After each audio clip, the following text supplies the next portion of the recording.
if that's okay. And then I'm going to go ahead and state the purpose of tonight's training, and then I'll go over the document, and then I will field your questions. So tonight's meeting is to go over the Independent Study Agreement. While this session was earmarked for secondary parents, it's actually for any parent because the agreement is the same document. There's only one section that's different. And when I get to that section, I'll point out how the elementary one would look different from the junior high and high school agreement. So the purpose of this training tonight is over the past few years when I've been the principal of Crossroads, we've had parents have had to sign this form because independent studies being an alternative placement, Ed Code requires us to document that parents and students are voluntarily accepting this alternative placement. And so there's a lot of laws that, have to be kind of stated and, shared with the family. But I have found that oftentimes, parents and students will come in, they'll sign off on this, the teacher will sign off on this, the teacher may go over it very briefly. And, a few months down the line, this doesn't always happen, but it's happened enough where I said this year we've got to change, where a parent or a student will say, I didn't know that that was an expectation, or I didn't know that I had that option or that right. And we'll say, oh, but on this date you signed the agreement and we thought you knew. And so I thought it was important for me, because there are so many new Crossroads families, to revisit the document and train people on this is what it entails and this is what you're signing. And then you can come in and sign it, or you can sign it virtually. So I'm going to go ahead and share the document. And let's see where I place the document on my desktop here. Okay. There we go. Okay, so this is the secondary. It's been altered a little bit because we're in a virtual setting, so that's why it has Virtual Academy attached to there. And this is the secondary agreement. So both the elementary and the secondary have the same beginning here, where we fill in the students' information, their demographic information, contact information for the family, their start date, the end date, if and when the student goes back to in-person, we mark that. Right now, everyone's coming in during semester 1, but moving forward, people may join us in January, and that would be semester 2. I don't know why summer school's there, because we're not open during summer school, but maybe at some point Crossroads was, and so people signed up then. And then that first section has to do with objectives, methods of study, methods of evaluation, and resources.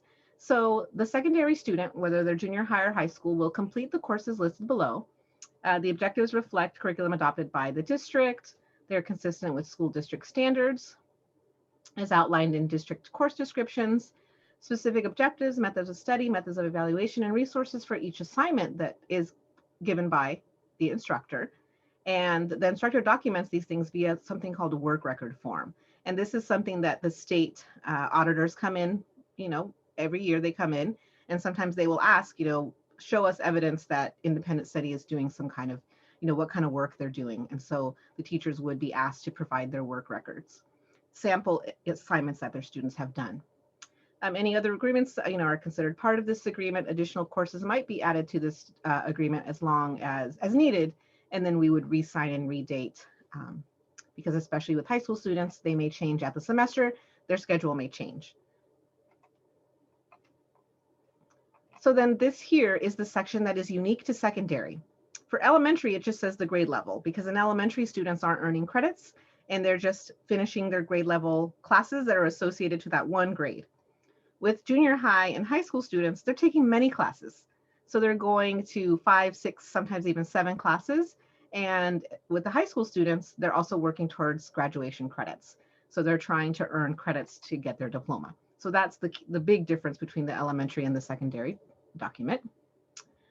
Method of study, we keep it kind of open-ended because it really is going to depend on the instructor, and it could be a mixture of things, especially in a virtual setting. So this could be computerized curriculum, online activities, using the Google Suite, using different online platforms, web and internet research, independent reading, could use textbook for activities, do projects, do research, maybe do some virtual field trips. So it just really depends. It could be any of these things. It could be all of these things.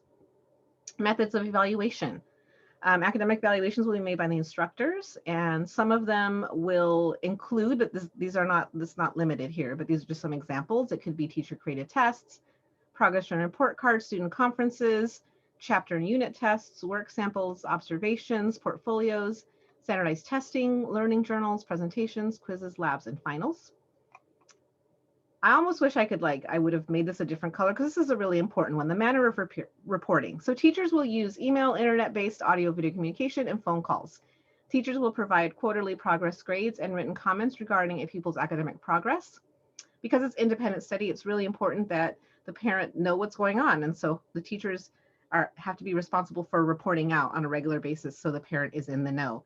We don't want it to be where weeks go by and maybe your student's struggling and you don't know until the very end. That's not okay, especially because it is independent study and students will be doing a lot of work on their own. We need to stay on top of their progress. Teachers will make every effort to respond to calls or emails within 48 hours during regular school hours, Monday through Friday, 8 to 3:30 p.m. And I went ahead and added the specificity because we've had in the past, sometimes students, especially students, will email the teacher, early in the morning, late at night, and be really upset because their teacher didn't get back to them. And just, getting our students to understand that teachers have a contract and they have contractual hours, and that's when they're expected to take care of their work-related duties. We know that sometimes families, reach out in the evenings, maybe over the weekend. Sometimes there's holidays, and so there have been some hard feelings at times when people feel that they're being ignored. So that's just a gentle reminder that yes, we know the teacher, they're going to respond in a timely manner, but we also want to be mindful that they have their contract that we want to honor. As far as assignments go, this is another thing that I wish I could highlight a different color because it's unique to independent study. So a lot of times, parents are used to things being assigned and they're due the next day or maybe at the end of the week. In independent study, technically, a student has up to 20 days to finish an assignment, unless there's some kind of exception being made there. And so that's unique to independent study. They actually do have additional time to work. So I've already had several parents, because people have had the rolling admissions into Crossroads, really worried about, oh my gosh, I'm coming in a week late. My student has already missed so much. And so just to reassure them that they actually do have some time to catch up, and the teacher has to help the student get caught up and give them that 20 days window. After 3 missed assignments, traditionally what would happen is we would call together a conference and discuss if this is the right placement. Now this year, because it's a unique situation, I've changed the language there a little bit to say that the teacher may call a parent conference or advise me, but it would be to discuss how we might better support the student with independent study. Because we know that this year, this placement has to do with health and safety. Parents are opting for Crossroads because they want to keep their kids safe during a pandemic. And so we don't want to automatically say, bye, you're not doing well here, you have to go. That's the opposite of what we're trying to accomplish. So we would get together and say, look, the student is struggling with this course. How are we going to help him or her do better with it? Equitable provision of resources and services.